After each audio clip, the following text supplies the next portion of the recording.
மாதிரி இது இன்னொரு கரூராக கூட அது மாற சான்ஸ் இருக்கு. நாட்கள் வந்து ரொம்ப ரொம்ப முக்கியமான நாட்கள். நாட் ஒன்லி நம்மளுக்கு மட்டும் இல்லை, யாருமே சினிமா பார்க்கறதுல ஓடிடி பார்க்கறதெல்லாம் கம்மியாயிடுச்சு. பரம்பரை எனி டைம் என்ன வேணா நடக்கும் அப்படின்ற ஒரு சூழ்நிலை இருந்துகிட்டே இருக்கு. காரணம் என்ன? தமிழ்நாடு மாதிரி ஒரு மாநிலம் இல்லை அப்படின்றது வந்து கூடிய சீக்கிரம் நடக்கும். அது இவர் பண்ணுவார். 234 தொகுதியிலையும் விஜய் தான் நிற்கிறாரு. நீங்க மனசுல வச்சுங்க. அந்த இடத்துல ஒரு கோபாலகிருஷ்ணன் ஒருத்தர் நிற்கிறாரா? இப்போ அவர் வந்து விஜய். ஸோ அந்த 234 தொகுதியில் யார் நின்னாலுமே அது விஜய் சார் நினைச்சா ஓட்டே போடுவாங்க.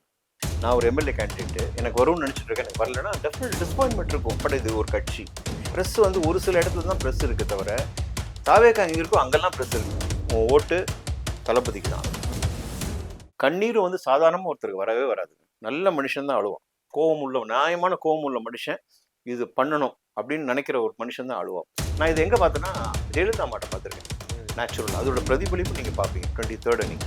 ஸோ சினிமா நடிகர் விஜய் அப்படின்றது கொஞ்சம் கொஞ்சமாக போய் இப்போ அரசியல்வாதி விஜய். பொதுமக்கள் போய் தம்பி விஜய்க்கு போடுங்க, விசில் சின்னத்துக்கு போடுங்க அப்படி பொதுமக்கள் கேட்டு எங்காச்சும் பார்த்துருக்கீங்களா? எங்கேயாச்சும் நடந்திருக்காது. எனக்கு தெரிஞ்சு எம்ஜிஆர் சாருக்கு நடந்திருக்கும், புரட்சிதல் நடந்திருக்கும். ஏன்னா இந்த 5 வருஷத்துல அவன் கேள்வி கேட்பான், இந்த 5 வருஷத்துக்கு நடக்கல, இது ஏன் நடக்கும்? ஆளுங்கட்சி நீ கேட்க முடியாது. நீ போய் ஏடிஎம்கே கேட்க முடியாது, அவங்க ஆட்சியில் கிடையாது. பிஜேபி கேட்க முடியாது, அவங்க சென்ட்ரல். ட்ரெயிலரில் வச்சு ஒரு படத்தை நம்ம இது பண்ண முடியாது சார். படம் நம்ம டீமில் யாராவது பார்ப்பாங்கன்னு சொல்லத்துக்குள்ள ஆதவர்ஜுனா சாரோட வாய்ஸ் வந்துருச்சு. ஜனநாயகன் வந்து நெக்ஸ்ட் இயர் ரிலீஸ் ஆகுது. I am coming. மக்களுக்கு நல்லது பண்றதுக்கு அரசியலுக்கு வாங்கடா, கொள்ளை அடிக்கிறது கொலை பண்றதுக்கு அரசியலுக்கு வரீங்க. வணக்கம். வணக்கம். எப்படி போயிட்டு இருக்கு? சூப்பரா போகுது. அடிக்கடி பாக்குறவங்க ஃபாரின் வர போனீங்களா? ஆமா செம்ம. All the best. Super. Very happy for you Vijay. Thank you so much. அந்த பேர் வேற நீங்க லீடர் பேரே வச்சிருக்கீங்களா? எப்படி ரொம்ப மரியாதையா கூப்பிட வேண்டிய சூழ்நிலை இருக்கு. அப்படிங்களா? Thank you so much. சமீபத்துல பார்த்தோம் மரகதநாணயம் மருதநாணயம் ஷூட்டிங் நல்லபடியா போகுது. ஆரம்பிச்சிட்டாங்க. பார்ட் 2. ஆமா, பார்ட் 2. ஸோ நல்ல ரோல் ஒன்று பண்றேன். Okay. So director AR K Saravanan எப்பவுமே நம்மள விட மாட்டாரு. வீரன் படத்துக்கு அப்புறம் இந்த படம் அவரோட சேர்ந்து பணியாற்றுறேன். நிறைய ஆக்டர்ஸ் இருக்காங்க. சத்யராஜ் சார், ஆனந்த்ராஜ் சார், ஆதி அவர் ஹீரோ பண்றாரு, நிக்கி கல்ராணி இருக்காங்க, and Priya Bhavani Shankar, and Danny, Munishkanth, Murugan, ஏகப்பட்ட ஆர்டிஸ்ட் பட்டாலும். ஸோ சூப்பரா போயிட்டு இருக்கு. சிறப்பு சார். தொடர்ந்து சினிமா பயணம் ஒரு பக்கம் இருந்தாலும் அரசியலும் மிக்ஸ் பண்ணி எப்படி மேட்ச் அப் பண்றீங்க? பேலன்ஸ் பண்ணி தான் ஆகணும். நம்ம இஷ்டப்பட்டு உள்ள வந்திருக்கோம். ஓகே. அண்ட் மோரோவர் வந்து விஜய் சார் நலம் விரும்பி நான் எப்பவுமே அவரோட விசுவாசிக்கு எப்பவுமே. அண்ட் மோரோவர் வந்து கட்சி இப்போ வந்து எலெக்ஷன் டைம் வேற பயங்கர அனல் பறக்கிற மாதிரி எல்லா இடமும் பயங்கர சூடா இருக்கு. ஓகே. அண்ட் மோரோவர் பிரச்சாரம் வர ஆரம்பிச்சிட்டாங்க. இன்னைக்கு திருநெல்வேலி பிச்சு உதறிட்டாங்க. அண்ட் திருச்சியும் செம்மையா இருந்தது. எல்லா இடத்துலையும் பார்த்தீங்கன்னா கட்டுக்கடங்காத கூட்டம்னு சொல்றாங்களே, அது ஆக்சுவலி கட்டுக்கடங்காத கூட்டம்ன்றது அந்த வார்த்தையை கொஞ்சம் மாத்திக்கலாம். கட்டுக்கு அடங்கின கூட்டம் இதுதான் ஆக்சுவலி அன்பால வர கூட்டம் அது. அண்ட் அவ்வளோ பேர் வந்து பாக்குறாங்க. அண்ட் நிறைய நம்மளுக்கு வந்து அவதூறு சொல்றவங்க சொல்லிட்டு தான் இருப்பாங்க, அது முட்டுக்கட்டை போடுறவங்க போட்டுட்டு தான் இருப்பாங்க. பட் ஒரு நல்ல லீடர் எமர்ஜ் ஆகிறார், நல்ல ஒரு தலைவன் நம்ம வரப்போறார், மக்களுக்காக வராரு அப்படின்னும் போது நிறைய தடுப்பாங்க. ஓகே. ஏன்னா இவங்க பண்ண வேண்டிய விஷயங்கள்லாம் இவங்க நாளைக்கு இது பண்ண முடியாத, இவர் வந்துட்டா அப்படின்ற மாதிரி ஒரு ஃபீலிங் இருக்கும். அண்ட் பட் அவங்க மறந்துடுறாங்க, எல்லாமே ஒரே குடும்பத்துல இருந்து வந்தவங்க தான், நம்ம அதே மாநிலம் தான் இருக்கும், பட் களம் தான் வேற. யாருக்காக நம்ம எல்லாரும் பண்றோம்? மக்களுக்காக. அதை நேர்மையா ஒருத்தர் செய்யணும்னு நினைக்கும் போது நம்ம ஃப்ரீயா விடணும் அவரை. ஓகே. அண்ட் பயங்கர இன்ட்ரெஸ்டிங்காக இருக்குது களம். கேண்டிடேட்ஸ் வர 234 தொகுதிக்கும் கேண்டிடேட் சொல்லிட்டாங்க. அண்ட் ஒவ்வொரு கேண்டிடேட்ஸும் வந்து அவங்க பிரச்சாரத்தையும் ஆரம்பிச்சிட்டாங்க. அண்ட் நம்ம சைட்லேருந்து பார்த்தீங்கன்னா ஆதவர்ஜுனா சார் பயங்கர மும்முரமாக இறங்கி வில்லிவாக்கம் தொகுதி பயங்கரமாக பிச்சுட்டு போகுது. ஸோ எல்லாருமே ஹார்ட் ஒர்க் டெஃபினட்டாக கொடுப்பாங்க. ஏன்னா டெஃபினட்டாக இது வந்து நம்மளுக்கு டூ ஆர் டை அப்படின்ற மாதிரி வருது. இது ஜெயிச்சே ஆகணும். And moreover we have to prove நம்ம ஸ்ட்ரென்த் என்னன்னு ப்ரூவ் பண்ணணும். அது மைண்ட் எல்லாருக்கும் இருக்குது. அண்ட் மற்றெல்லாம் மேலே அவர் பார்த்துப்பாங்க. கண்டிப்பா சார். இந்த பாதுகாப்புல இருந்து நம்ம ஆரம்பிச்சிடலாம் சார். சமீபத்துல இப்போ இந்த சைட்லாம் போனாரு, சென்னை சைடு சுத்தும் போது சரியான பாதுகாப்பு இல்லையே அப்படின்னு ஒரு பிரச்சனை வந்துச்சு. ஒரு பிளான் எல்லாம் வில்லிவாக்கம் தொகுதியில இருந்து விஜய் சார் வர வேண்டியதுலாம் கேன்சல் ஆகி போயிருச்சு. அதுக்கப்புறம் நிறைய கேஸ் எல்லாம் போனதுக்கு அப்புறம் திருச்சியில பயங்கரமான பாதுகாப்பு கிடைச்சது. எப்படி பாக்குறீங்க சார்? இல்லை, ஒரு சில இடத்துல நடக்குது, ஒரு சில இடத்துல வந்து ரொம்ப கேர்லெஸ்ஸாக விட்டுறாங்க. ஒரு சில இடம் வந்து பயங்கர கட்டுப்பாடோடு இருக்கு, போலீஸ் அவ்வளோ ப்ரொடெக்ஷன் இருக்கு. ஒரு இடத்துல லூஸா இருக்கு, அது ஏன்னு தெரியல. அண்ட் ஒரு இடத்துல கூட ஒருத்தர் கூட சொன்னாங்க, இந்த மாதிரி இது இன்னொரு கரூரா கூட அது மாற சான்ஸ் இருக்கு. ஸோ அதனால நான் என்ன சொல்றேன்னா, என்ன வேணா நடக்கட்டும், என்ன வேணா பண்ணட்டும், நம்ம தொண்டர்கள், அதாவது தாவேகா சார்ந்தவங்க பயங்கர கட்டுக்கோப்பா இருந்தாகணும். சுய ஓகே. ஒழுக்கம் அது இருந்தே ஆகணும். ஏன்னா அந்த பைக்ல வந்து உழுறது ஓகே. இதுதான் அவங்க காரணம் காட்டுறாங்க. பாருங்க பின்னாடி வந்து உழுறாங்க பாருங்க, பின்னாடி வந்து உழுறாங்க பாருங்க. எவ்வளவோ கூட்டம் நடந்திருக்கு, எவ்வளவோ தலைவர் போயிருக்காங்க. ஏன் நம்மளுக்கு மட்டும் நடக்குது? ஓகே. அவ்வளவுதான். அது கண்ட்ரோல் பண்ணிட்டு சரியாயிடும். அது ஆல்ரெடி ஆல்மோஸ்ட் கண்ட்ரோல் பண்ணிட்டாங்க. அது சுய ஒழுக்கம்ன்றது எல்லா தொண்டருக்குள்ளேயும் வந்துருச்சு தாவேக்கால. ஓகே. நம்ம ஒண்ணு தப்பு பண்ணா அது யாரை போய் நம்மளுக்கு அது அட்டாக் பண்ணும், லீடரை தான் அட்டாக் பண்ணுவாங்க. டிசிப்ளின் இல்ல, இந்த மாதிரி ஒரு இந்த கூட்டம் அந்த கூட்டம்னு. ஸோ அதெல்லாமே கண்ட்ரோல் பண்ணிட்டு தான் வராங்க. பட் ஒரு சில இடத்துல லிட்டில் அந்த கேர்லெஸ்னஸ் போறதுனால என்ன ஆகுதுன்னா, சின்ன சின்ன விஷயங்கள் இல்ல, பெரிய பெரிய விஷயங்கள் நடக்க ஆரம்பிச்சிருது. ஓகே. அண்ட் நம்ம பார்த்தோம் இப்போ ஒரு இடத்துல. பட் அது இனிமே அதை இன்னும் ஒரு I think maximum 23rd election. ஆமா. ஸோ அது வரைக்கும் இருக்கிற நாட்கள் வந்து ரொம்ப ரொம்ப முக்கியமான நாட்கள். நாட் ஒன்லி நம்மளுக்கு மட்டும் இல்லை, காவல்துறைக்கும் சரி. ஏன்னா அவங்களோட அவங்களோட அவங்களோட பணி தான் அங்கே ரொம்ப முக்கியமான பணி. நான் அவங்களுக்கும் வந்து ஹேட்ஸ் ஆஃப் சொல்கிறேன். நிறைய இடத்துல சூப்பராக பண்ணிட்டு இருக்காங்க. ஓகே. ஒரு சில இடத்துல மிஸ் ஆகுது. அது எதனால மிஸ் ஆகுதுன்றது தெரியல. ஓகே. பட் இது வந்து ஏன்னா இதெல்லாம் மனிதர்கள் சம்மந்தப்பட்டது, உயிர் சம்மந்தப்பட்டது, பாதுகாப்பு வேணும். அண்ட் மோரோவர் நம்ம அதுவும் நீங்கள் நம்ம லீடர் மாதிரி ஒருத்தர் அங்கே போறாரு அப்படின்னும் போது உங்களுக்கு தெரியும் கூட்டம் எப்படி இருக்கும், ம். அதுக்கு என்ன எக்யூப்மெண்ட் பண்ணணும், அது முன்கூட்டி அதுக்கு என்னென்ன பிளான் பண்ணணும் அப்படின்றது அவங்க தான் பண்ணணும். ஆமா. நம்ம போக தான் முடியும். நம்ம தொண்டர்கள் நம்ம கண்ட்ரோல் பண்ணலாம் பின்னாடி. பட் பொதுமக்களை நீ யார் கண்ட்ரோல் பண்றது? அவங்க தான் அதை பண்ணணும். ஸோ பொதுமக்களும் அவங்களுக்கும் அந்த கண்ட்ரோல் தெரியும். இந்த மாதிரி ஒரு நடந்துச்சு, நம்ம கேர்ஃபுல்லா இருக்கணும். கர்ப்பிணி பெண்கள் வராதீங்க, வயசானவங்க வராதீங்க, குழந்தைங்க வராதீங்க, இதை சொல்லிக்கிட்டே தான் இருக்கும். நம்ம போய் நிறுத்த முடியாது ஒருத்தரையும். ஓகே. ஸோ என்ன சொல் பரபரன்னு இருக்கு. அண்ட் மோரோவர் எனக்கு என்னன்னா நியூஸ் தான். யாருமே சினிமா பார்க்கறதில்ல, ஓடிடி பார்க்கறதெல்லாம் கம்மியாயிடுச்சு.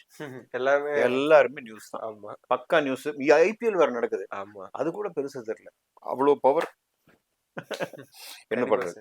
சார் நீங்க இப்ப சொல்லிட்டு இருந்த விஷயம் தான், கரூர் மாதிரி சம்பவம் கொளத்தூர் சைடு விஜய் சார் வரும்போதும் அவங்க ஏதோ பெருசா ஸ்டாம்பிட் மாதிரி ஏதோ பிளான் பண்ணிருக்காங்க அப்படின்ற ஒரு விஷயமும் ஆதவர்ஜுனா சார் ஒரு ஸ்டேட்மெண்ட் மாதிரி கொடுத்திருந்தாங்க. சொன்னாரு இந்த மாதிரி இங்க ஒரு சின்ன ஒரு கரூர் நடந்திருக்கும் அப்படின்னு சொன்னாரு. ஏன்னா ஒரு ஆதங்கம் அவர்ஷன் தான். ஓகே. ஏன் ஸ்மூத்தாவே இருக்க மாட்டேங்குது? பரபரப்புறம் எனி டைம் என்ன வேணா நடக்கும் அப்படின்ற ஒரு சூழ்நிலை இருந்துகிட்டே இருக்கு. காரணம் என்ன? ஓகே. அது நம்மளுக்கு ஆட்டோமேட்டிக் என்ன தெரியும், சரி இவர் வர்றது வந்து நிறைய பேருக்கு ஜர்க் ஆகுது, ம், ம். டைரக்டா அவரை வர விட மாட்டேங்கிறாங்க. அங்க ஏதாவது பண்ணி ஆகணும் அப்படின்னும் போது சில விஷயங்கள் கசியுது, நியூஸ்ல வருது, இல்ல யாரோ ஒருத்தர் பேசிடுறாங்க. பட் நான் என்ன சொல்றேன், ஸ்மூத்தா ஹெல்த்தியா, அரசியலுக்கு அரசியல், களத்துக்கு களம், கருத்துக்கு கருத்து, இந்த மாதிரி ஹெல்த்தியான ஒரு பாலிடிக்ஸ் அவங்க ரன் பண்ணாங்கன்னா ஸ்டேட் சூப்பரா இருக்கும். ஓகே. அதை பண்ண மாட்டேங்கிறாங்க அவங்க. மறுபடியும் தமிழ்நாட்டை வந்து வேற எதுக்கும் எக்ஸாம்பிள் காட்டுற மாதிரி ஆயிடும். தமிழ்நாடு மாதிரி ஒரு மாநிலம் இல்லை அப்படின்றது வந்து கூடிய சீக்கிரம் நடக்கும். அது இவர் பண்ணுவார். அதுதான் நாங்களாம் வெயிட் பண்ணிட்டு இருக்கோம். ஓகே. அண்ட் நீங்க சொன்ன ஒரு விஷயம் தான் சார், 234 வேட்பாளர்கள் வந்து அனௌன்ஸ் பண்ணிட்டாங்க. சொன்னதுக்கு அப்புறம் எல்லாருக்கும் ஒரு பொது கருத்து என்ன இருக்குன்னா, விஜய் சாரை தவிர மிச்சம் இருக்கிற அந்த 233 வேட்பாளர்களை நம்ம எடுத்து பார்க்கணும், ஆனந்த் சார்ல எல்லாம் தாண்டி வேற யாருமே பெருசா தெரியலையோ அப்படின்னு. அதான் விஜய் சாரே சொல்லிட்டாரு. 234 தொகுதியிலும் விஜய் தான் நிக்கிறாரு, நீங்க மனசுல வச்சுங்க. ஏன்னா நான் சொல்றது என்னன்னா 3 வருஷம் ஆச்சு இது வந்து கட்சி. இப்போ எந்த கேண்டிடேட் இருந்தாலும் மக்களுக்கு அவ்வளவு பரிச்சயம் கிடையாது. ஒரு சிலர் தவிர நீங்க சொன்ன மாதிரி கே செங்கோட்டையன் அவர்கள், அப்புறம் அருண்ராஜ் அவர்கள், அப்புறம் புஷி ஆனந்த், அப்புறம் ஆதவர்ஜுனா, இந்த மாதிரி ஜெனரல் செக்ரட்டரி எல்லாம் சேர்த்து, பார்த்திபன் ஃபார் எக்ஸாம்பிள் சொல்றேன், மாவட்ட செயலாளர். பட் மற்றவங்க எல்லாரும் விஜய் சாருக்கு நல்லா தெரியும், இவங்க எல்லாமே பரிச்சயம் இல்லாதவர்கள். விஜய் சார் சார்பா நிக்கிறவங்க, தாவேகா சார்பா நிக்கிறவங்க. அவங்க வெற்றி விஜய் சாரோட வெற்றி. அதுல ஒருத்தர் வந்து நம்மளுக்கு தோத்தாலும் விஜய் சாருக்கு அந்த தோல்வி வந்து சேரும். ஸோ அதனால அவர் என்ன சொல்றாரு, இருக்கிற இடம் எல்லாம் வந்து என்னோட முகம் தான். நீங்க விஜய் யாருக்கு ஓட்டு போடுறீங்க, அந்த இடத்துல ஒரு கோபாலகிருஷ்ணன் ஒருத்தர் நிக்கிறாரா, இப்போ அவர் வந்து விஜய். மக்கள் அந்த மனநிலைக்கு வருவாங்க.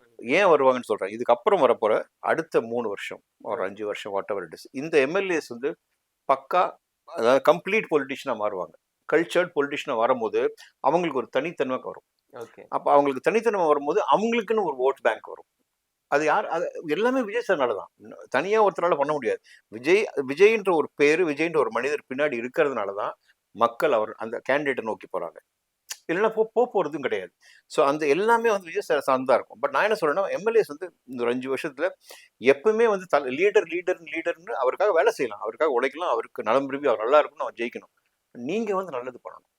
நீங்க நல்லது பண்ணதான் இவருக்கு வந்து மிகப்பெரிய நல்ல பேர் கிடைக்கும். அவரோட கேண்டிடேட்ஸா சூப்பர், பக்கா பொலிட்டிஷியன், நேர்மையான பொலிட்டிஷியன், மக்கள் பிரச்சனைனா உடனே அங்க இருப்பாங்க, அந்த பேர் அவங்க கொண்டு வந்துட்டாங்கன்னா அவங்களுக்கு ஒரு தனி தர்மம். அது வரைக்கும் இப்போ ஃபுல் 234 தொகுதியில் 234 இல்லை, 2 மைனஸ் பண்ணீங்க, விஜய் சார் நிற்கிற 2 ஒரு 5 தொகுதி மைனஸ் பண்ணீங்க, மிச்சம் எல்லாமே விஜய் சார் தான். அவர் நிற்கிற 2 சேர்த்து மற்ற எல்லாமே அவர் தான். அண்ட் இப்போ இந்த 20 டேஸ்க்குள்ள இந்த எம்எல்ஏ கேண்டிடேட்ஸ் மக்கள்கிட்ட எவ்வளோ பரிச்சயமாக வராங்களோ அவ்வளோக்கு அவ்வளோ ப்ளஸ். அவங்க பண்ற அந்த கிரவுண்ட் ஒர்க் இருக்கு, நீட்டான கிரவுண்ட் ஒர்க், நேர்மையான கிரவுண்ட் ஒர்க், அது மறுபடியும் சொல்றேன், நேர்மையான கிரவுண்ட் ஒர்க் அதுதான் வந்து பேசப்படும். ஓகே. வேட்பாளர்கள அறிவிச்சக்கு அப்புறம் வெளியில இருந்து ஒரு சில கருத்துக்கள் வந்துச்சு. ஆமா. தூத்துக்குடி சைடுல வந்து ஸ்ரீநாத் அவர்கள் நின்னாரு. அவரோட ஃப்ரெண்ட நிக்க வச்சிருக்காரு. ஃப்ரெண்ட தாண்டி அவர் எந்த விதத்துல அரசியல்வாதி அப்படின்னு ஒரு கேள்வியும் மக்கள் எல்லாம் வைக்கிறாங்க சார். நீங்க என்ன பாக்குறீங்க? அதான் நான் ப்ரீவியஸா சொன்னதுலேயே பதில் இருக்கு. அது வந்து ஆக்சுவலி பார்த்தீங்கன்னா, தூத்துக்குடி நீங்க வந்து இன்டைரக்டா கேட்குறீங்க. அஜிதா ஏன் நிக்கலன்னு கேட்குறீங்க. கரெக்ட். ஓகே. அவங்க நிறைய ஒர்க் பண்ணியிருக்காங்க, நிறைய உழைச்சிருக்காங்க. மிகப்பெரிய ஃபாலோவர்ஸ் அவங்களுக்கு இருக்காங்க. அவங்களுக்காக வந்து சேர்ந்த பெண்கள்லாம் இருக்காங்க. நிறைய விஷயங்கள் இருக்கு. விஜய் சாருக்கு அவங்க மேல பெரிய மரியாதை இருந்து தான் பெரிய போஸ்ட்லாம் கொடுத்தாங்க. அண்ட் என்னன்னா, ஸ்ரீநாத் வந்து நண்பர். ஓகே. பட் அவர் விஜய் சாரோட விசுவாசி மட்டும் இல்லை, நலம் விரும்பி. அவர் கூடயே சின்ன வயசுல இருந்து இருந்தவர். ஆமா. மோரோவர் இந்த எலெக்ஷனை பொறுத்த வரைக்கும் விஜய் சாருக்கு என்னன்னா, அவர் முதல்ல வெற்றி பெறணும். நம்மளுக்கு அப்படிதான். லீடர் இவர் ஜெயிக்கணும். அப்பதான் வந்து தாவேகா கொடி மேல உயர பறக்கும். ஸோ அந்த 34 தொகுதிகளில் யார் நின்னாலுமே அது விஜய் சார் நினைச்சா ஓட்டே போடுவாங்க. இப்போ இருக்க போற இந்த 24 டேஸ் 24 டேஸ் இருக்கு. எவ்வளவு நாள் இருக்குன்னா மிச்சமான 23rd எலெக்ஷன். 23 ஆமா. ஸோ ரொம்ப நாள்லாம் இல்லை. கம்மியா தான் இருக்கு. ஸோ அதுக்குள்ள இவங்க பரிச்சயம் ஆகி அந்த அந்த இம்பாக்ட் வரதுக்கு லேட் ஆகும். இப்போ ஓகே. இம்பாக்டே வந்து தாவேக்கானா அது தளபதி விஜய். இப்படிதான் வந்து ஓட்டு விழப்போகுது. ஸோ அங்க யார் இருந்தாலும் பிரச்சனை கிடையாது. பட் எனக்கு நீங்க கேட்ட கேள்விக்கு நான் என்ன பதில் சொல்ல வரேன்னா, அந்த இடத்துல வந்து அவங்க கொடுத்துருக்கலாம். ம். அவ்வளவு நாள் உழைச்சா அந்த அவங்களுக்கு அது கொடுத்துருக்கலாம். பட் அவரும் மன்னன் மைந்தர். அவங்க ஒய்ஃபும் அந்த ஊர்க்காரங்க தான், ஆமா. தூத்துக்குடிக்காரங்க தான். ம். பட் அவங்களுக்குள்ள பேசி அவங்க வந்து என்னன்னா, ஒண்ணு வந்து விஜய் சார் ஒன்று பண்றாருன்னா அதுல நிறைய ரீசன் இருக்கும். அநியாயத்துக்குலாம் எதுவுமே பண்ண மாட்டாங்க. அவங்களுக்கு அஜித்தாக்கு கொடுக்க கூடாதுன்ற எந்த விதமான அந்த காழ்ப்புணர்ச்சியும் அவர் மனசுல இருக்காது. அதுக்கு உரிய பெரிய மரியாதை அவங்களுக்கு வந்து சேரும் கூடிய சீக்கிரம். நீங்க வேணா பாருங்க, அது டெஃபினட்டா அவர் பண்ணுவார். ஏன்னா ஒரு பெண்மணி இவ்வளவு தூரம் வந்து தளபதிக்காக உழைச்சவங்க வந்து அப்படி விட்டுற மாட்டாங்க. விடுற மனிதரும் வந்து தளபதி கிடையாது. ஓகே. நீங்க இருந்து பாருங்க, உங்களுக்கு அது பதில் கிடைக்கும். நீங்க சொன்னதுதான் சார். இப்ப அஜித்தா மாதிரி ஒரு அடிமட்ட தொண்டர்களா இருந்து இன்னும் இன்னைக்கு வரைக்கும் கட்சிக்காக வேலை பார்த்துட்டு இருக்காங்க ஆரம்ப கட்டத்துல இருந்து. அவங்களுக்கும் சீட்டு கிடைக்கல அப்படின்ற போது ஒரு மன வருத்தம் கண்டிப்பா இருக்கும். ஓகே. Human psychology. நானே இருக்கேன். நான் ஒரு எம்எல்ஏ கேண்டிடேட். எனக்கு வரும்னு நினைச்சிட்டு இருக்கேன். எனக்கு வரலன்னா டெஃபினட் டிசப்பாயின்மெண்ட் இருக்கும். பட் இது ஒரு கட்சி. இதுக்குள்ள நிறைய விஷயங்கள் நடக்கும். அண்ட் ஏகப்பட்ட நிர்வாகிங்க இருக்காங்க. அது நிர்வகிக்கக்கூடிய நிர்வாகிங்க இருக்காங்க. லீடர் ஒரு டிசிஷன் எடுக்கும்போது நம்ம யாரை வந்து நம்ம என்ன சொல்லுவாங்க, நல்லா இருக்கணும், இவர் வந்தா நல்லா இருக்கும்னு நினைச்சு நம்ம கட்சிக்குள்ள போறது காரணமே ஒரே ஒரு மனிதர் தான், தளபதி. சுத்தி இருக்கிறவங்க பத்தி நம்மளுக்கு கவலை இல்லை. ஸோ அவர் சொல்லிட்டார்ல, அடுத்தது பார்த்துக்கணும். அதுல ரீசன் இருக்கும். அப்படின்னு இருக்கிறவங்க தான் விசுவாசி. எனக்கே அது கொடுக்கல அப்படின்னா நீ எதை எதிர்பார்த்து உள்ள போயிட்டு அது கிடைக்கலன்னா நீ வந்து ஒரு மாதிரி ரியாக்ட் பண்ற மாதிரி ஆயிடும். தளபதிக்கு அப்புறம் விசுவாசி அவர் மேல நீ அன்பு எங்க வச்சிருக்க, எங்க போச்சு அது உண்மையான லவ், எங்க போச்சு தளபதியோட அவர் நல்லா இருக்கும்னு நினைக்கிற அந்த எண்ணங்கள் எங்க போச்சு, அப்படிதான் ஒரு கேள்விக்குறி வரும். அது இல்லாம சரி ஓகே இப்படி சொல்லிட்டாருப்பா. எலெக்ஷன் பாலிடிக்ஸ் அப்படின்றது நிரந்தரமானது. இன்னும் பல வருஷங்களுக்கு இருக்க போறது. நாளைக்கு உங்களுக்கு ஒரு நல்ல ஃபியூச்சர் வரும். விஜய் சார் டெஃபினட்டா செய்வார். கொஞ்சம் வெயிட் பண்ணுங்க, இது ஆரம்பம். இதுல இருக்கிறவங்க தான் கண்டினியூஸா வரப்போறாங்கன்றதே கிடையாது, மாறிட்டே வரும். ப்ரொமோஷன் இருக்கு, நிறைய இடங்கள் இருக்கு, நிறைய பதவிகள் இருக்கு, எல்லாமே கிடைக்கும். ஓகே. டிவிக்கு இன்னும் சோஷியல் மீடியால ஆக்டிவா இருக்காங்கன்றது நல்லா தெரியும். ஆஃப்லைன் மோடுக்கு வந்துட்டாங்களா சார்? மக்களை போய் சந்திக்கிற விஷயத்துல ஸ்ட்ராங்கா ஆயிட்டாங்களா? கண்டிப்பா. ஓகே. டெஃபினட்டா ஆயிட்டாங்க. நான் சொல்றது நீங்க கொங்கு மண்டலம்லாம் பாருங்க, பறக்குது. கே செங்கோட்டையெல்லாம் ஆரம்பிச்சிட்டாங்க. ஆதவர்ஜுனா சார் அவரோட வில்லிவாக்கம் தொகுதியில பிரச்சாரம் போயிட்டு இருக்கு. தாவேகா தொடர்கள் நீங்க எங்க வேணா பார்க்கலாம். ஸோ நான் எப்படி சொல்றேன் அப்படின்னா, உனக்கு நான் கண்ணு மூடி பார்க்கறதா, ப்ரெஸ் வந்து ஒரு சில இடத்துல தான் ப்ரெஸ் இருக்கு தவிர, தாவேகா எங்க இருக்கோ அங்கெல்லாம் ப்ரெஸ் இருக்கு, அங்கெல்லாம் மீடியா இருக்கு. எடப்பாடி பழனிசாமி அவர்களும் பண்ண ஆரம்பிச்சிட்டாங்க. முதலமைச்சரும் ஸ்டார்ட் பண்ணிட்டாரு. உதயநிதி அவர்களும் போயிட்டு இருக்காங்க. பட் நீங்க அந்த கூட்டம், அந்த மக்கள், அந்த எழுச்சி, அந்த அன்பு, இதெல்லாம் வந்து இங்க மட்டும்தான் பார்க்க முடியுது. அது அரசியல் பொலிட்டிக்கல் பார்ட்டியாவே இருக்கு. இது அப்படி இல்லை. இது மக்கள் விரும்பின ஒரு மனிதரா இருக்காரு. அதுதான் வந்து மெயின் பிளஸ். பக்கா பொலிட்டிஷியன், கம்ப்ளீட் பொலிட்டிஷியனோட எனக்கு இவரை பிடிக்கும்பா, என் வீட்டு பையன், என் தம்பி, இப்படிதான் வராங்க எல்லாரும். இது வேற மாதிரி இருக்கு. ஸோ அதை நாங்கள் ரொம்ப என்ஜாய் பண்ணுறோம். நாங்கள் நலம் விரும்பியா இருக்கும், விசுவாசியா இருக்கும், வெல்விஷராக இருக்கும். விஜய் சாரோட நான் ஒர்க்கும் பண்ணியிருக்கேன். அவரோட இன்டென்ஷன்ஸ் எல்லாம் நம்மளுக்கு நல்லாவே தெரியும். அவர் மைண்ட்ல என்ன இருக்கு, ஆரம்பத்துலேருந்தே வந்து நல்லது பண்ணணும். எதுவுமே தெரியாம ரத்த சம்பந்தம் இல்லாம எங்கேயோ பிறந்து எனக்காக இவ்வளவு தூரம் அன்பு வச்சு இவ்வளவு தூரம் ஒன்று உட்கார வச்சிருக்காங்க. Let me do something for that. அதுக்கு வந்து நீ அரசியல்வாதியா வந்துதான் பண்ணும் அப்படின்னு அவர் மைண்ட்ல அதெல்லாம் கிடையாது. அது கொண்டு வந்து விட்டுருக்கு அவர். ஒரு லீடர் வரணும். அது எல்லாமே இங்க எழுதிருக்குமா, கடவுள் கொண்டு நினைக்கிறார். மேல ஒரு சக்தி, நம்மளுக்கு மேல ஒரு சக்தி இருக்கு. கடவுள் நம்பிக்கை இல்லாதவன சொல்ல இவரோட கடவுள்ன்றாரு. நம்மளுக்கு மேல ஒரு சக்தி இருக்கு. உன்னை எங்க கொண்டு வந்து ஒருத்தரை கொண்டு வந்து நிறுத்தணுமோ கரெக்டா நாளை கொண்டு எடுத்தோம். அதுதான் இது. ஓகே. அண்ட் 234 வேட்பாளர்கள்ல ஒரு சில வேட்பாளர்கள் மேல தனிப்பட்ட முறையில கேஸ் இருக்குது அப்படின்ற மாதிரி சோசியல் மீடியால நிறைய யா பார்த்துட்டு இருக்கோம். யா எதுக்கு அவங்களுக்குலாம் சீட் குடுத்தாங்க விஜய் சார் அப்படின்னு ஒரு கேள்வி இருக்கு. என்ன பதில்? சி ஃபர்ஸ்ட் ஆஃப் ஆல் வந்து கிரவுண்ட் ரியாலிட்டி ஃபில்டர் பண்ணாமல் கொடுக்க மாட்டாங்க ஒருத்தருக்கு. ஸோ ஏதாவது ஒரு இடத்துல நம்மள மீறி ஓவர்லேப் ஆகிறது சான்சஸ் இருக்கு, ஸ்லிப் ஆகும் பை ஓவர் சைட் நடக்கிறது. மனுஷன் தானே நம்ம. ஆக்சுவலி ஹியூமன்ல நிறைய எரர் வர சான்சஸ் இருக்கு. சில சமயம் அது பொய்யா கூட இருக்கலாம். 50-50 சான்சஸ். பட் இனி கேர்ஃபுல்லாக இருப்பாங்க. ஏன்னா இப்போ I'll tell you 3 வருஷம் ஆகி இப்போதான் நம்ம பூத் கமிட்டி எலெக்ஷன் டைம் எல்லாமே நம்ம ஃபேஸ் பண்றோம். இப்போதான் நம்ம எல்லாத்தையும் ஃபேஸ் பண்றோம். களத்துல இறங்கி நம்ம ஃபேஸ் பண்ண போறோம். இந்த மாதிரி விஷயங்கள் நிறைய வரும். ஸோ இனி என்ன அவன் அடுத்து வரும்போது பயங்கர எக்யூப்டா இருக்கும். கத்துக்கிறோம், வரட்டும், நிறைய வரட்டும். வர வர வர வர தான் நம்ம ஃபுல்லா மோல்ட் ஆகி வருவோம். அது ஆயிட்டே இருக்கும். அதெல்லாம் ப்ராப்ளமே இல்லை, வரட்டும்ன்ற. Super sir. இன்னைக்கு விஜய் சார் திருநெல்வேலி போயிருக்காரு. பிச்சிட்டார், ஸ்பீச் எல்லாம் பயங்கரமா பிச்சிட்டார், பிச்சிட்டார். அதை விட நான் சவுத்ல வந்து விஜய் சாருக்கு ஒரு பெரிய ஃபேன் பேஸ் இருக்குன்றது இன்னைக்கு ஒரு கூட்டம் மூலமா பாத்துக்கலாம். எப்படி இருந்துச்சு சார்? ஏங்க ஃபேன் பேஸ் இருக்குன்னு அவருக்கு ஆல்ரெடி விஜய் சாருக்கு ஃபேன் பேஸ் இருக்கு. அது அதெல்லாம் வந்து பட்டிமன்றமே வைக்க முடியாது, டிபேட்டே கிடையாது. விஜய் சார்னா ஃபேன் பேஸ் தான். அது அவ்வளோ கூட்டம் வரும். அண்ட் மோரோவர் என்னன்னா எல்லா வயதினரும் அங்கே இருக்காங்க, குழந்தைங்கள்லேருந்து. இப்போ எப்படி பாருங்க, ஒரு பையன் அப்பா அம்மாட்ட சொல்றான், உன் ஓட்டு தளபதிக்கு தான், விசிலுக்கு போடுன்றான். அவங்க அப்பா அம்மாவும் பையன் சொல்லிட்டான் அப்படின்னு பேரன் தாத்தாக்கு சொல்றான். பாட்டி ஏய் அந்த தம்பிக்கு தான் ஓட்டு கண்ணா, நீ கவலைப்படாத கண்ணா, பாட்டி பேர மனசு நோகடி கூடாது ஓட்டு. இப்படிதான் வந்து உங்களுக்கு ஓட்டர்ஸ் லிஸ்ட் ஜாஸ்தி பேங்கர்ஸ் வருது. அதே மாதிரி ஃபர்ஸ்ட் டைம் ஓட்டர்ஸ் எனக்கு தெரிஞ்சு ஒரு 12 லட்சம் ஓட்டர்ஸ் ஃபர்ஸ்ட் டைம் ஓட்டர்ஸ் அத்தனை விஜய் சார் தான். கன்ஃபார்மாக விஜய் சார் முதல் தடவை ஓட்டு போட தகுதியானவங்க எல்லாம் இங்கே தான் போடுவாங்க. ஓகே. ஏன்னா உனக்கு டோட்டலாகவே ட்ரெண்டு, அப்போ பீப்புள் மென்டாலிட்டி எல்லாமே மாறிடுச்சு. இப்போ ஜென்சி கிட்ஸு பயங்கரமாக இருக்காங்க. எல்லாருமே பாப்புலரிட்டினா பட்டு இன்ஸ்டண்ட்டாக எல்லாமே வேணும்னு கேட்குறாங்க. அதை இவர் கொடுத்துக்கிட்டு இருக்காரு, பதில் கொடுக்குறாங்க.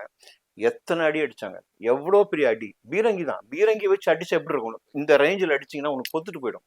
அந்த மாதிரி பண்ணாங்க, எதுவுமே ஆகலை. அவர் அழகாக குவையட்டாக எல்லாத்தையும் சமாளித்து தாண்டி வந்து இன்னைக்கு இப்படி கம்பீரமாக நிற்கிறாரு அப்படின்னா உண்மையான நல்ல எண்ணம் இருக்குதா. அது அது அவங்களுக்கு மட்டும்தான் அது நடக்கும். ஓகே. கண்ணீர் வந்து சாதாரணமாக ஒருத்தருக்கு வரவே வராது. நல்ல மனுஷன் தான் அழுவான். கோபம் உள்ள, நியாயமான கோபம் உள்ள மனுஷன் இது பண்ணணும் அப்படின்னு நினைக்கிற ஒரு மனுஷன் தான் அழுவாப்ல. அதுதான் அதோட அடையாளம் தான். ஒரு அடையாளம் அதை என்ன சொல்லுவாங்கன்னா, வீரத்தின் மற்றொரு அடையாளம் வந்து கண்ணீர். அது வந்தது. அவர் சொன்னது மக்கள் என்னையும் பிரிக்க டெஃபினட்டா. நம்ம இங்க இருக்கோம், மக்களோட இப்படி இருக்கோம், அதை பிரிக்கணும்னு நினைக்கும் போது எவ்வளவு பெரிய பிளண்டர் அது. திருப்பி அவங்களுக்கு தான் அடிக்காது. பூமராங் மாதிரி, கர்மா இஸ் அ பூமராங். அவ்வளவுதான். ஓகே. இன்னைக்கு ஸ்பீச் பார்க்கும்போது எப்படி இருந்துச்சு? அதாவது எப்பவுமே அவர் விஜய் சார் பேசினாவே நெருப்பு தான், ஃபயர் பயங்கரமாக. இன்னைக்கு வந்து அந்த கோவம் தெரிஞ்சது. எப்பவுமே ஒரு கோவம் இருக்கும், அவர் ஒரு சின்ன கோவம். இன்னைக்கு ஃபுல்லாவே கோவம் தெரிஞ்சது. அண்ட் மோரோவர் வந்து அது என்னன்னா, நான் வந்து இதை பண்ணி காமிக்கிறேன், இது பண்ண முடியாதுன்றீங்க, மக்கள்கிட்ட என்ன பிரிக்க பாக்குறீங்க, அது இனி நடக்காது, நான் பண்ண பாக்குறேன்னு சொல்லுது. இன்னைக்கு கொஞ்சம் ஓப்பனா வந்து என்னென்ன பண்ணாங்கன்னு சொன்னார். ஓகே. இது வரைக்கும் வந்து அவர் அதை மென்ஷன் பண்ணி சொல்ல, மெலோட்டமா சொல்லுவாரே தவிர நீங்க என்னென்ன என்ன இப்படி பண்ணீங்க, இந்த அவதூறு சொன்னீங்க, இந்த அவதூறு பண்ணீங்க, இந்த அவதூறு சொன்னீங்க, என்ன ஆச்சு, மக்கள் நம்பினாங்களா, இது கேட்கறது என்னன்னா ஆதங்கம் தான் உங்களுக்கு. நான் இதை எங்க பார்த்தேன்னா ஜெயலலிதா அம்மாட்ட பார்த்துருக்கேன். இந்த கோவம் அது என்ன ஆகும்னா, உங்களுக்கு உண்மையா ஒரு மனுஷன் பேசும்போது என்ன பண்ணுவான்னா, இந்த டாபிக்கே நம்ம டச் பண்ண வேணாம், மேலோட்டமா பேசிட்டு போயிடலான்றதுதான் அரசியல் அப்படின்னு பேசுவாங்க. பட் அது இல்லை, இதுதான் உண்மையான அரசியல். ஓப்பனா மக்கள்கிட்ட ஆமா நடந்துருச்சு, நான் அப்படி இல்லை, என்னையும் ஒன்றையும் பிரிக்க முடியாது, நான் உங்க வீட்டு போயில அப்படியே அந்த கோபம் நீங்க அப்படி வெளிப்படையா போகும்போது மக்களுக்கு வந்து அது டச் பண்ணும் நேச்சுரல். அதோட பிரதிபலிப்பு நீங்க பாப்பீங்க 23rd அன்னைக்கு. கண்டிப்பா சார். எங்களுக்கு இன்னைக்கு மீட்டிங் எல்லாம் பார்த்ததுக்கு அப்புறம் பெரம்பூர்ல நிக்கிறதுக்குள்ள Tirunelveli side, Thoothukudi side Vijay sir நின்றுக்கலாமோ அப்படின்னு. இல்ல, நீங்க அவர் எங்க போனாலும் தீபாவளி தாங்க. நாட் ஒன்லி இப்ப நீங்க பார்த்ததுனால சொல்றீங்க திருநெல்வேலியில இப்படி பாட்டு, இதே அவர் வேற ஊருக்கு ஃபார் எக்ஸாம்பிள் கொங்குமண்டலமே வந்துட்டாருன்னு வச்சுங்க, ஈரோடெல்லாம் எப்படி இருந்துச்சு, கோயம்புத்தூர்லாம் போனாருன்னா பிச்சுக்கும். நான் சொல்றது எல்லா ஊர்லயும் இதே வரவேற்பு கிடைக்கும், இதே சந்தோஷம், கொண்டாட்டம். அண்ட் எல்லாருமே அவரை பார்க்கணும்னு ஆசைப்பட்டுட்டு வெயிட் பண்றாங்க. ஸோ சினிமா நடிகர் விஜய் அப்படின்றது கொஞ்சம் கொஞ்சமா போய் இப்போ அரசியல்வாதி விஜய், வெறும் மனிதர் விஜய் எதிர்பார்க்குறாங்க. பொலிட்டிஷியன் விஜய் தான் அவங்க. இன்னைக்கு அவரும் அதே மாதிரி தான் இருக்காரு. அண்ட் விஜய் சார் என்னைக்குமே அவன் மாறல, ஒரே மாதிரி தான் இருப்பார். அவர் மாறவும் மாட்டார். எந்த ஹைட்டுக்கு போனாலும் அவரோட குணம் தெரியும். எந்த ஹைட்டுக்கு போனாலும் மாற மாட்டார். அதே மாதிரி நீங்க சொன்னது வந்து ஒவ்வொரு ஊருக்கு அவர் போறாருன்னா எல்லா ஊர்லயும் திருவிழா, தீபாவளி தான் கொண்டாடுவாங்க. இப்படி என்ன ஒரே ஒரு பிரச்சனை, கூட்டம் கண்ட்ரோல், போலீஸ்க்கு அதிக வேலை இருக்கும். இது மட்டும் தான் நம்ம பார்த்துட்டு இருக்கோம். ஏன்னா நம்மளுக்கு ஒரு வாட்டி நடந்ததுனால ஒரு ஊருக்கு போகும்போது நம்மளுக்கு உள்ளுக்குள்ள பக்கு நடிக்கும். எங்கடா நம்ம மக்கள் பைக்ல வந்து பின்னாடி உழுதுற போறோம், எங்கடா வந்து ஃப்ரண்ட்ல உழுதுற போறோம், இதுதான் நம்ம வேண்டுவோமே தவிர மற்றபடி அவர் கிட்டலாம் ஒரு நல்லது தான், கெட்டது கிட்டே போகாது. Okay sir. இன்னும் 13 நாள் தான் இருக்கு சார். ஆமா. ரொம்ப ஹரிபரியா போயிட்டு இருக்குது. எல்லாருக்கும் ஒரு கேள்வி ஒண்ணு இருக்கு சார். ஏன் இத முன்னாடியே பண்ணியிருக்கலாமோ அப்படின்னு ஒரு கேள்வி இருக்குது. இன்னும் லாஸ்ட் மினிட்ல பண்றதுக்கு என்ன காரணம்? எனக்கே அந்த கேள்வி வந்துச்சு. இந்த 2 வருஷத்துல நம்ம ஏதாவது சென்செக்ஸ்லாம் எடுத்து ரெடி பண்ணி டைம் இல்லை, நிறைய விஷயங்கள் உள்ள வந்துருச்சு. பண்றதுக்குள்ள ஏகப்பட்ட விஷயங்கள் உள்ள வந்தோன்னா இதை பண்றதா அதை பண்றதான்ற மாதிரி, சரி இதை பண்ணிடுவோம் அப்படின் போது சரி இது எப்படிதான் நம்ம நல்லா பண்ணிடுவோம்னு ஒரு கான்ஃபிடென்ட்ல விட்டாங்க. பட் ஓரளவுக்கு பண்ணி வந்துட்டாங்க. ஏன்னா நம்மளுக்கு ஒன்றே ஒன்று, மக்கள் செல்வாக்கு அப்படின்றது 1000% இருக்கு. ஸோ அதுதான் ப்ளஸ்ஸு. மிச்சம் எல்லாம் நம்ம வந்து கொஞ்சம் கொஞ்சம் கொஞ்சம் கொஞ்சம் அங்கங்கே டியூன் பண்ணிட்டா இது இந்த எலெக்ஷனுக்கு அப்புறம் எல்லாமே ஃபைன் டியூன் ஆகும். ஓகே. ஸோ இந்த 13 நாள் வந்து நம்மளுக்கு வந்து ட்ரையல் பீரியட்னு வச்சுங்க. இந்த பீரியடில் வந்து டோட்டலாக எம்எல்ஏ கேண்டிடேட்ஸும் எல்லாருமே பக்காமல் அவங்களை ப்ரூவ் பண்ண ட்ரை பண்ணுவாங்க. அண்ட் மோரோவர் விஜய் சாரோட பிரச்சாரம் இன்னும் ஆனால் பறக்கும். இன்னும் இந்த 13 நாள் அவரை பண்ண போகிற அந்த பிரச்சாரம் தான் உங்களுக்கு 23ஆம் தேதி வரப்போகிற ரிசல்ட். ஓகே. அண்ட் நீங்கள் கேட்டது வந்து கரெக்டான கேள்வி தான். பண்ணியிருக்கலாம், டெஃபினட்டாக பண்ணியிருக்கலாம். ஸோ அப்போ உங்களுக்கு ஒருத்தராக வந்து ஜாயின் ஆகிற டைம், நிர்வாகிங்க வராங்க, அவங்க செட் ஆகணும், இது எல்லாமே டைம் எடுத்துருச்சு. இதுக்கப்புறம் அதெல்லாம் பண்ணிவிடுவாங்க. ஓகே. சூப்பராக பண்ணிவிடுவாங்க. Waiting sir. இல்லை ஏன்னு சொல்றேன்னா, விஜய் சாரோட சேர்ந்து மக்கள் சேர்ந்து உழைப்பாங்க அவருக்காக. இப்போ நீங்கள் பார்த்தீங்கன்னா பொதுமக்கள் ஓட்டு கேட்குறாங்க. இப்போ எங்களை விட்டுருங்க, பொதுமக்கள் போய் தம்பி விஜய்க்கு போடுங்க, விசில் சின்னத்துக்கு போடுங்க அப்படி பொதுமக்கள் கேட்டு எங்காச்சும் பார்த்துருக்கீங்களா?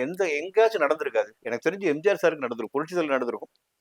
அதுக்கப்புறம் இவருக்கு தான் ஒன்லி மேன். டைரக்டா கிராஃப் வந்து இங்கே எம்ஜிஆர் சார் நீங்கள் வச்சுன்னா அங்கே ஸ்ட்ரெயிட்டாக விஜய் சாருக்கு தான் வரும். ஓகே. வேற யாருக்கும் நடக்காது. அதாவது சில சமயம் நம்மளுக்கு ஆச்சரியமா இருக்கு. நான் அதான் சொல்லுவேன், காட்ஸ் ஃபேவரட்னு ஒன்று இருக்கு தெரியுமா? கடவுளோட ஃபேவரட்னு ஒரு சிலர் தான் இருப்பாங்க. அதுல விஜய் சார் ஒருத்தர். ஓகே.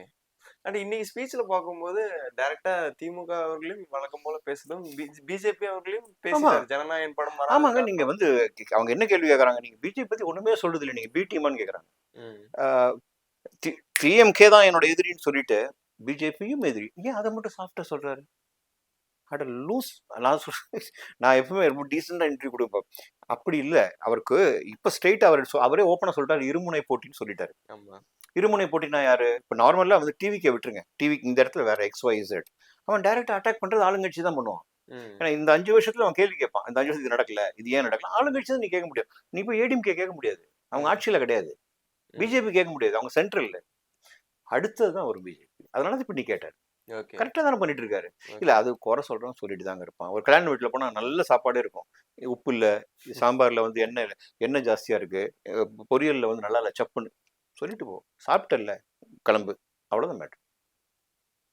குறை சொல்லிட்டு இருக்க போறான், அது ஒண்ணுமே இல்லை. அதாவது என்னன்னா, இவரை பொறுத்து இவரோட பவர் எப்படி சொல்ற மாதிரி மேஜிக்கல் பவர். இவர் எவ்வளோக்கு எவ்வளோ நீ குறை சொல்லி ஹேர்டில்ஸ் போடுறியோ அவர் பெருசாயிட்டே போல. மற்றவங்களுக்கு நடக்கவே நடக்காது. அவங்க வந்து இதுக்கு வந்து இந்த வலையில விழுந்துருவாங்க. இவர்கிட்ட நடக்காது.